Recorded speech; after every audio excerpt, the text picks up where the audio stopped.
भगवते वासुदेवाय। ओम नमो भगवते वासुदेवाय। नमो भगवते वासुदेवाय। सो हम लोग पढ़ रहे हैं विलाप, मतलब श्रीमती राधा रानी का पढ़ क्या रहे हैं, मतलब क्या कह रहा हूँ, राधा रानी का आविर्भाव दिवस है, राधा अष्टमी। तो श्रीमती राधा रानी के बारे में कुछ क्या, मतलब कुछ ही डिस्कस कर सकते हैं, सब तो वैसे भी नहीं कर सकते। एक्चुअली मुझे ये भक्ति संध्या सरस्वती ठाकुर जब राधा कुंड पे गए, थोड़े टाइम के लिए राधा कुंड पे रहे थे वो, तो भक्ति चक्रक श्रीधर महाराज वो अपनी मेमोरीज़ में कह रहे हैं कि वो भी उस टाइम वहीं थे। और भक्ति संध्या सरस्वती ठाकुर ने का लेक्चर अरेंज हुआ था श्याम कुंड और राधा कुंड के बीच में, जो जगह नहीं है वो, जो श्याम कुंड राधा कुंड के बीच में जो प्लेटफॉर्म सा बना हुआ है, हाँ संगम, जहाँ वहाँ जहाँ प्लेटफॉर्म बना हुआ है, जो वहाँ पे अरेंज हुआ था उनका लेक्चर। तो वहाँ पे सबने अरेंज किया, उनका सारे महंत आए हुए थे, सारे राधा कुंड के बाबा जी सब। और इंटरेस्टिंगली भक्ति संध्या सरस्वती ठाकुर ने वहाँ पर कोई हाई पास टाइम्स डिस्कस ही नहीं किए, और वो स्पेसिफिक उस लेक्चर में उन्होंने रूपा गोस्वामी का उपदेश अमृत डिस्कस किया। तो भक्ति श्रीधर महाराज कह रहे थे कि भक्ति संध्या सरस्वती ठाकुर को नेक्टर ऑफ इंस्ट्रक्शन, उपदेश अमृत बहुत प्रिय थी रूपा गोस्वामी की। क्यों थी? क्योंकि उन्होंने बोला कि भक्ति संध्या सरस्वती ठाकुर कहते थे कि work for the lower cause and higher revolution will automatically take place. मतलब हिंदी में उन्होंने बोला कि हायर चीज़ के पीछे मत जाओ, जो लोअर चीज़ है, लोअर मतलब जो बेसिक चीज़ है उस पर काम करते रहो, अपने आप हायर प्लेटफॉर्म पे पहुंच जाओगे। और ये किसी को कुछ समझ नहीं आ रहा था कुंड बाबा जी, और किसी को कुछ समझ नहीं आया। तो उनकी भक्ति श्रीधर महाराज की लैंग्वेज में था, वर्क फॉर द, भक्ति सरस्वती ठाकुर की एग्जैक्ट लैंग्वेज थी, work for the lower cause and higher revolution will automatically take place. तो लोअर कॉज क्या है? लोअर कॉज मतलब, या यूँ एग्जांपल दीजिए कि जो वेदांत देशिका ने एग्जांपल दिया है कि आप अपने माता पिता के जाके पैर छुओ, और जब वो खुश होंगे तो आपको उठा के गले लगा लेंगे। ये ठीक सिस्टम है नहीं? ये एक सिस्टम है मर्यादा में, एक संस्कृति में यही सिस्टम है।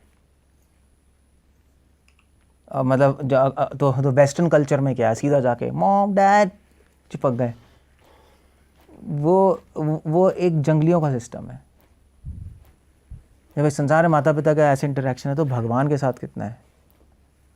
सो भक्ति संध्या ठाकुर भी यही कहते थे कि आप भगवान के सामने झुको, जब वो खुश होंगे तो अपने आप उठा के आपका आलिंगन कर लेंगे। या यूँ समझ लो कि वैदिक भक्ति पालन करना ही दीनता है।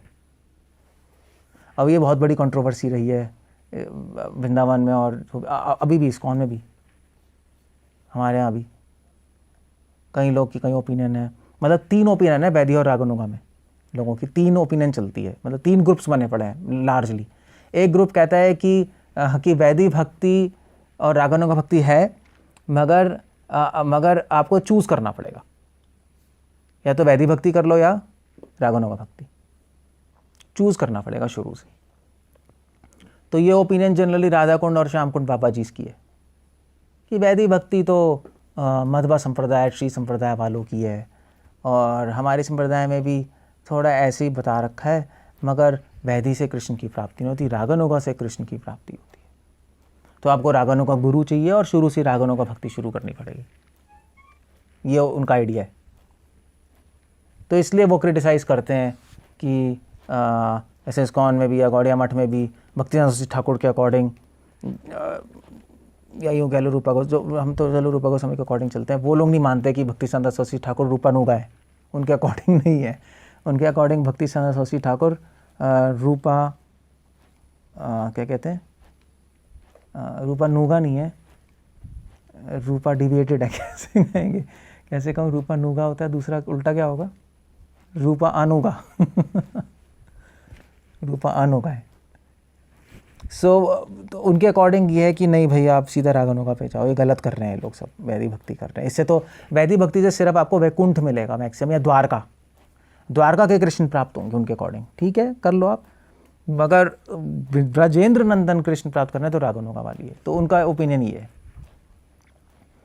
और कई इस्कॉन डिवोटीज़ भी इस ओपिनियन से सीड्यूस हो चुके हैं और वहाँ चले गए, उन्होंने राधाकुंड बाबा जी, श्यामकुंड बाबा जी को एक्सेप्ट किया, क्योंकि रागानुगा गुरु चाहिए, तो इस्कॉन में तो सारे वैदिक गुरु हैं वो पता ही नहीं रहा कोई प्रोसेस, तो वो है। दूसरा ओपिनियन ये है कि आप दूसरा ओपिनियन ये है कि आप वैदिक भक्ति करते रहो, और जब आप एडवांस हो जाओगे तो फिर एडवांस होने के बाद फिर आपको एक और गुरु चाहिए होगा जो रागानुगा गुरु होगा। वैदिक गुरु से अभी लेते रहो आप मतलब इंस्ट्रक्शंस, और फिर एडवांस होने के बाद आप कोई रागानुगा गुरु चाहिए जिससे आप रागानुगा गुरु लेके फिर आगे बढ़ जाओ। दूसरा ओपिनियन ये। और तीसरा ओपिनियन है जो भक्ति संध्या का था कि वैदिक भक्ति करते रहो, रागानुगा भक्ति में अपने आप एंट्रेंस मिलेगी, कोई गुरु नहीं चाहिए, भगवान की कृपा से अपने आप एंट्रेंस मिल जाएगी। वही भक्ति संध्या सूत्रकार ने कहा था, work for the lower cause and higher revolution will automatically take place. Base पे काम करते रहो, अपने आप भगवान ऊपर बढ़ा देंगे, कोई अलग से रागानुगा गुरु और ये सब कुछ की जरूरत नहीं है आपको। तो लोअर कॉज क्या है, वैदिक भक्ति।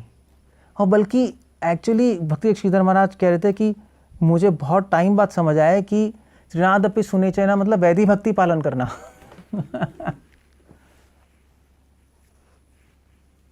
क्योंकि आप एक लोअर प्लेटफॉर्म पे आ रहे हो आप, तभी तो भक्ति ठाकुर ने कहा था पूजा ला राग पद गौरव भंगे। रागानुगा भक्ति और रागानुगा भक्तों को आप किया पूजा करो और आप यहाँ वैदिक भक्ति में काम करते रहो, तो एक दिन जब आप शुद्ध हो जाओगे अपने आप वहाँ भगवान उठा लेंगे।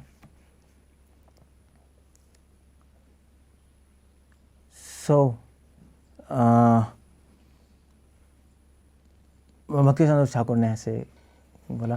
भक्ति ठाकुर ने राधा अष्टमी पे एक लेक्चर दिया था जो रिकॉर्डेड है, और जब राधा अष्टमी की राधा रानी की बात आती है तो 2 श्लोक सबसे इंपॉर्टेंट है। अभी रागानुगा भक्ति की तो हम पूजा करते हैं, तो राधा रानी का जो भाव है हम उसकी पूजा करते हैं, हम उसको इमिटेट नहीं करते, मतलब क्या कहते हैं, अनुकरण नहीं करते हम, मगर हम उनके भाव को अप्रिशिएट करते हैं। कितना महान भाव है जो कि करोड़ों जन्म में भी हम प्राप्त नहीं कर पाएंगे इस तरह से। और उनका भाव अगर हम अप्रिशिएट भी कर लेंगे तब भी हम आगे बढ़ जाएंगे, कोई नहीं। मतलब यूँ समझ लो कि भक्ति रस अमृता सिंधु की एक बूंद भी सारे जगत को डुबा सकती है। वही महाप्रभु ने कहा, जगत और डुबाइला चैतन्य चरितामृता में। क्या श्लोक है वो, पता नहीं, भूल गया। आपने नहीं पढ़ा वो श्लोक, ये एक बूंद भी डुबा सकती है। तो वो अब ये जो 2 श्लोक कहाँ हैं, ये 2 श्लोक रघुनाथ दास गोस्वामी ने बोले। अब क्योंकि रघुनाथ गोस्वामी प्रयोजन आचार्य, तो प्रयोजन आचार्य मतलब हमारा गोल क्या है।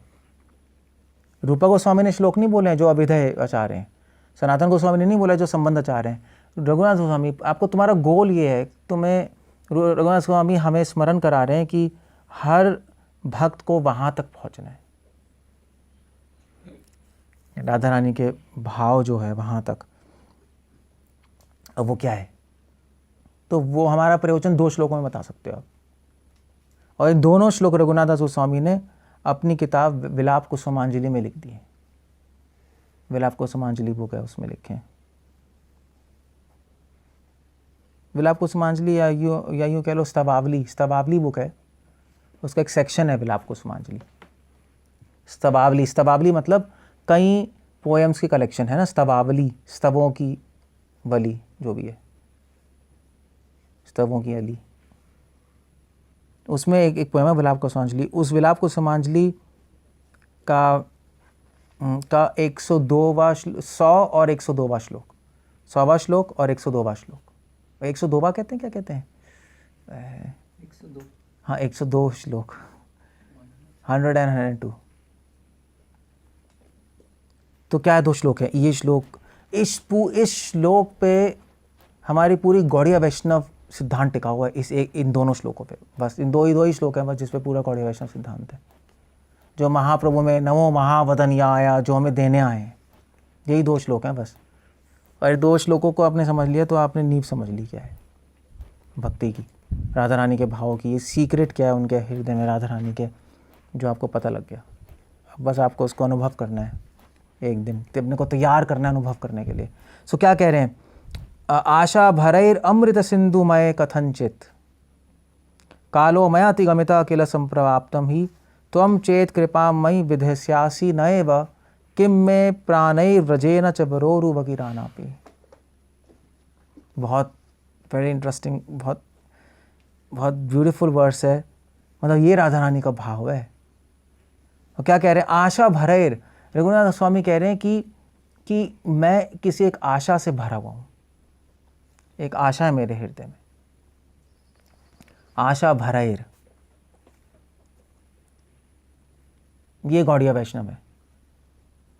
नयनम गलतो श्रुधारया वदनम गतदा रुधिया गिरा निश्चितम वपु कदहा। कब वो दिन आएगा कि मेरे आंखों में आंसू होंगे? ये वही है आशा भरैर। मेरे हृदय में एक अनुपम आशा है। अब वो कोई पूछेगा भी क्या आशा है? अब प्रभुपाद कह रहे थे कि गौड़ीय वैष्णव ये नहीं है कि मैंने भगवान को प्राप्त कर लिया, देख लिया, कब प्राप्त करूँगा भगवान को, वही मूड चल रहा है, हे राधे व्रज देवे के, ये हमारा मूड है। एक्चुअली हमारा मूड, वो क्या, कौन कह रहा था? आई थिंक भक्ति ठाकुर ने बोला है कि negativity is a source of light. कैसे कहेंगे? हिंदी में कैसे कहेंगे? मतलब मायूसी जो है वो एक चाबी है भगवान के गोलोक में प्रवेश करने का। वही है एक तरह से, या आप रूमी के शब्दों में कह लो, रूमी ने भी कहा है कि कह नहीं रहे आश्लिष्य वा पादरतम पिनष्टु माम अदर्शनम मर्म हताम। राधा रानी कह रही है अगर भगवान मेरे मर्म को हत भी कर दे, मर्म मतलब अगर मेरे हृदय को चोट भी पहुँचा दें तब भी वो मेरे स्वामी हैं। तो एक्चुअली राधा रानी कह रही है जो चोट भगवान ने पहुँचाई है और इस चोट से जो मेरी आत्मा में जो चोट जो छेक हुआ है, बस उस छेक से ही भगवान प्रवेश कर जाएंगे। और उस भगवान उस चोट को चोट ही रहने दो, उसको कभी भी उसको कभी भी भरने मत दो। और वो भी यही कहता है the wound in your soul is the path to enlightenment. ये उन्होंने कहा, उन्होंने सेम बात कही है। तो एक्चुअली हमारे यहाँ जो मूड है ना आपका डिप्रेशन का, वो नॉर्मल उसमें तो डिप्रेशन ही है कि भगवान ने मुझे रिजेक्ट कर दिया, कब भगवान को प्राप्त करेंगे। सब आपका नेगेटिव सेंस में चल रहा है ना। कोई भी हमारे गौड़ीय वैष्णव नहीं कहते मैंने भगवान को प्राप्त कर लिया, सिवाय अद्वैताचार्य के। उन्होंने बोला था जब महाप्रभु जब घूम घाम के वहाँ गए थे ना, भाग रहे थे इधर उधर राढ़ देश में, और जब आए तो वहाँ से अद्वैताचार्य शांतिपुर से कपड़े लेके आए थे, तो महाप्रभु आए तो अद्वैताचार्य ने कहा अब निमाए तुम्हें पकड़ लिया, मैंने तुम्हें प्राप्त कर लिया। अद्वैताचार्य कहते थे ऐसा, आगे किसी में हिम्मत नहीं थी। तो उनका अपना मूड था, खैर जो भी है।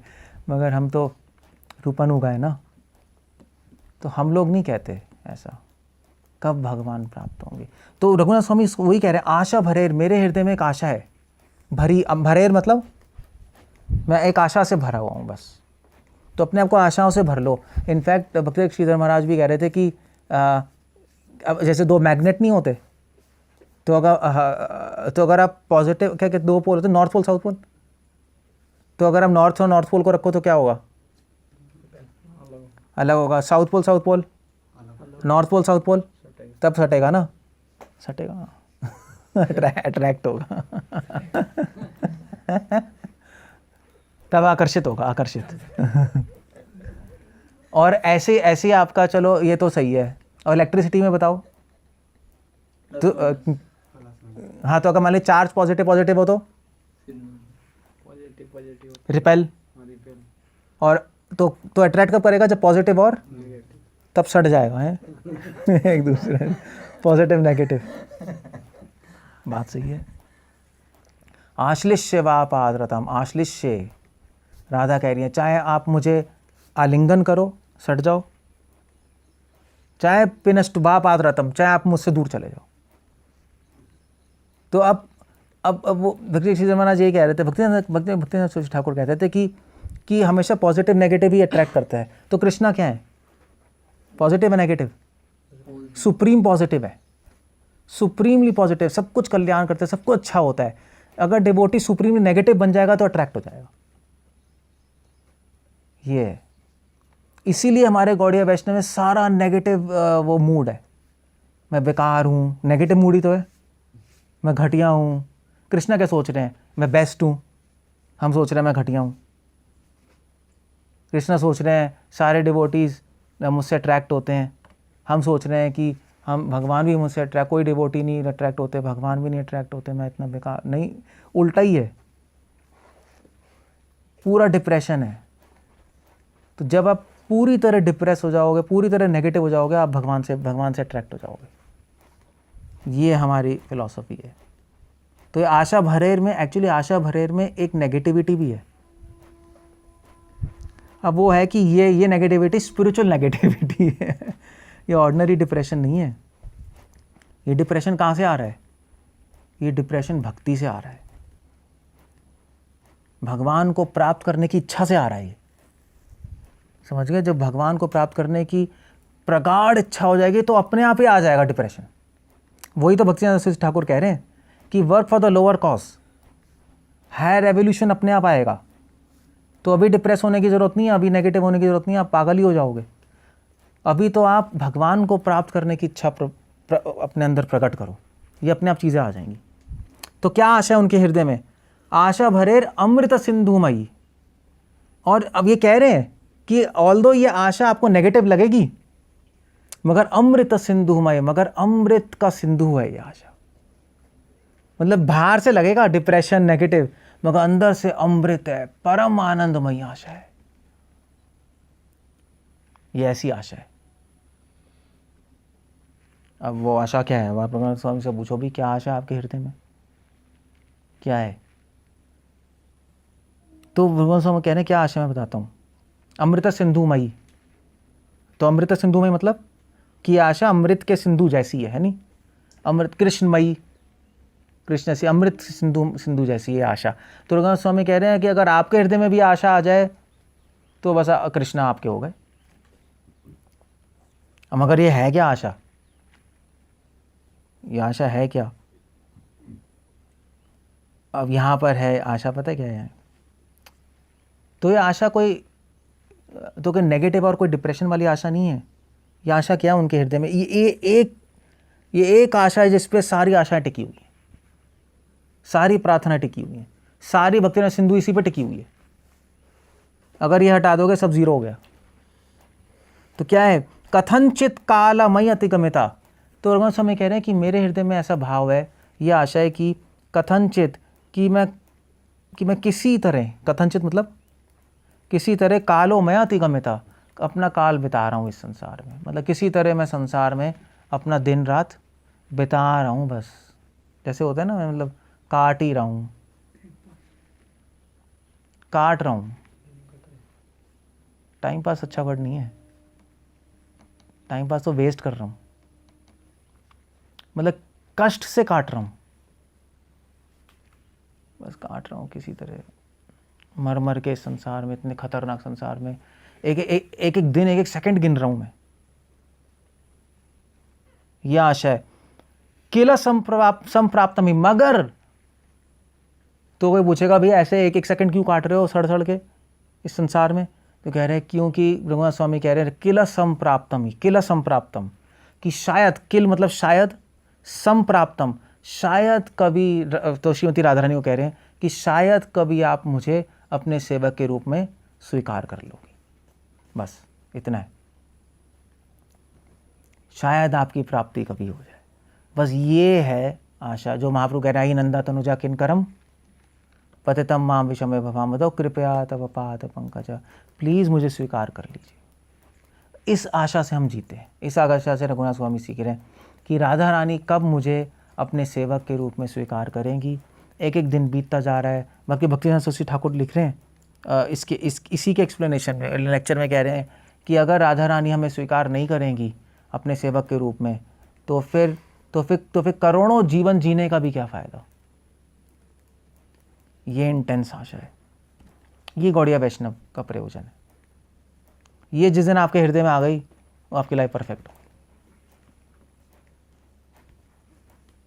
कब प्राप्त करेंगे? होप अगेंस्ट होप, क्योंकि राधा रानी कब स्वीकार करेंगी, बहुत बड़ी बात हो गई है नहीं। और फिर गणेश स्वामी कह रहे हैं कि अगर आपकी कृपा नहीं होगी, अगर आप स्वीकार नहीं करेंगी, तो क्या होगा? त्वम चेत कृपा मयि विधास्यसि न एव त्वम चेत कृपाम, अगर आप, त्वम मतलब आप, चेत मतलब यदि, कृपा मतलब कृपा, विधास्यसि नहीं, विधास्यसि देंगी, न एव नहीं देंगी। अगर आप कृपा नहीं देंगी और मुझे स्वीकार नहीं करेंगी, तो याद रखने वाली बात है कि रघुनाथ स्वामी वृंदावन में रह रहे हैं। अब वृंदावन में रह के बोल रहे हैं, यू कैन इमेजिन। वृंदावन में रह के नहीं बोल रहे कि वृंदावन बहुत अच्छा है, मेरा बहुत सौभाग्य है। वृंदावन में रह के बोल रहे हैं वो कि मैं सड़ रहा हूँ, एक एक दिन बिता रहा हूँ इस संसार में, यू कैन इमेजिन। मतलब तो वो कह रहे हैं कि अगर आप कृपा नहीं करेंगी तो किम में प्राणेर ब्रजेना, तो मेरे लिए व्रज की कोई वैल्यू नहीं है, फ़ायदा ही क्या है व्रज में रहने का। और व्रज की तो बात छोड़ो, वरोरु बकीर अनपि, तो कृष्ण भगवान की सेवा करने का भी क्या फ़ायदा है, बेकार हो गया। कृष्ण भी बेकार है और व्रज भी बेकार है आपकी, अगर आप अपने सेवक के रूप में स्वीकार न करेंगे। बस ये है, ये अल्टीमेट एम हमारा यही है बस। अब क्यों है, अब मतलब यहाँ तक पहुँचना कैसे है? वैसे यहाँ तक कैसे पहुँचोगे? तो यहाँ तक तो एक ही तरीके से पहुँच सकते हो, जब आप कृष्ण की सेवा करते रहोगे, कृष्ण से आसक्त हो जाओगे, कृष्ण के लिए हम आसक्ति हो जाएगी, सेवा भाव आएगा, वैष्णवों के लिए सेवा भाव आएगा, है नहीं? कृष्ण के लिए आएगा तो वैष्णव के लिए भी आएगा। जब वैष्णव और कृष्ण के लिए सेवा भाव आएगा, तब आपका मन करेगा सबसे बड़ी वैष्णव कौन है? राधा। तो अब मैं उनकी शरण लूँगा, क्योंकि वैष्णव की कृपा से तो कृष्ण प्राप्त होते हैं। जब ये कॉन्सेप्ट क्लियर हो जाएगा, जब ये माइंड में अनुभव हो जाएगा ना, तब जाओगे। इसलिए सारे वैष्णव संप्रदाय में कहा है वैष्णव सेवा सबसे महान है, क्योंकि अगर आपके माइंड में आ गया ना कि वैष्णव सेवा से ही भगवान की प्राप्ति होगी, तब नेक्स्ट क्वेश्चन क्या आएगा? सबसे बड़ी वैष्णव कौन है? राधा। तब उनकी शरण लेता हूँ मैं भगवान कृष्ण को प्राप्त करने की। इसलिए जब तक वैष्णव सेवा आपके माइंड में नहीं आएगी, वैष्णव सेवा की आप माइंड में इंपॉर्टेंस नहीं आएगी, तब तक भगवान के पास कोई नहीं जा सकता, क्योंकि राधा रानी की शरण लेने की नीड ही नहीं लगेगी। और वैष्णव सेवा करने का तब मन करेगा जब आप विष्णु को जानते होगे, वरना वैष्णव की इंपॉर्टेंस ही क्या है? वरना वैष्णव कौन है? वैष्णव तभी तो इंपॉर्टेंस होगी जब विष्णु को जानोगे आप, कि विष्णु के भक्त हैं। इज वेरी इंपॉर्टेंट, बहुत महान है कि विष्णु के सेवक है। तो तब राधा दास्यम, तब ये आशा आएगी। तो वो भगवान की इंपॉर्टेंस, वैष्णव की इंपॉर्टेंस वैदिक भक्ति से आ जाती है। बस ये करती है वैदिक भक्ति, और फिर अपने आप राधा रानी की शरण लेने का मन कर जाएगा। नेचुरली आप नेचुरली ग्रेविटेट हो जाओगे वहाँ। प्राणे व्रजे नाच वरो रूबकीरा नाभि, ये श्लोक है एक। दूसरा श्लोक आप खुद पढ़ लेना। दूसरा श्लोक ज़्यादा कोट नहीं करते, बट दूसरे श्लोक में पॉइंट यह है कि तत्रैव माम अपि नया प्रिय सेवनाया। रघुनाथ स्वामी प्रार्थना कर रहे हैं, हे राधा रानी, अपने प्रिय की सेवा में मुझे लगा दीजिए। मतलब हमारी वाया मीडियम राधा रानी है। डायरेक्ट नहीं जा सकते आप कृष्ण के पास, इम्पॉसिबल है, कोई प्राप्त नहीं कर सकता। तो वैसे तो चलो इसका एक और तरीका है, अगर आप चैतन्य लीला में डूब जाओगे तो अपने आप ये भाव आ जाएगा एक दिन, देखना ये भी है। अगर चैतन्य लीला को आप पढ़ोगे और उसको अनुभव करोगे, उसको टेस्ट करोगे, तो अपने आप श्रीमती राधा रानी का भाव प्रकट हो जाएगा। क्योंकि चैतन्य महाप्रभु की पास टाइम, चैतन्य आपकी टीचिंग्स अपने आप को क्वालिफाई कर देंगी इस प्रार्थना तक पहुंचने के लिए। इस प्रार्थना तक पहुंचने के लिए भी क्वालिफिकेशन चाहिए, ऐसे पहुंच ही नहीं सकते हम। So that's about it. Hare Krishna. Shrimati Radha Rani की जय।